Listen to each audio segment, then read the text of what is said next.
Ο κ. Παπανδρέου στην προσπάθειά του να διασωθεί έβαλε ένα δίλημμα διχαστικό, ένα δίλημμα εκβιαστικό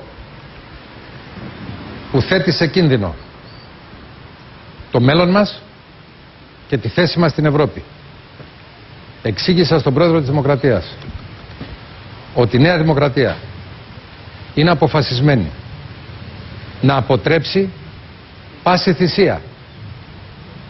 πάση θυσία τέτοιους τυχοδιοκτικούς πειραματισμούς.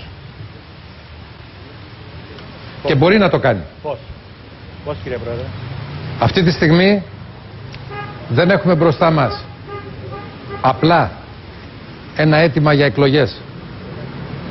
Αυτή τη στιγμή οι εκλογές αποτελούν εθνική ανάγκη.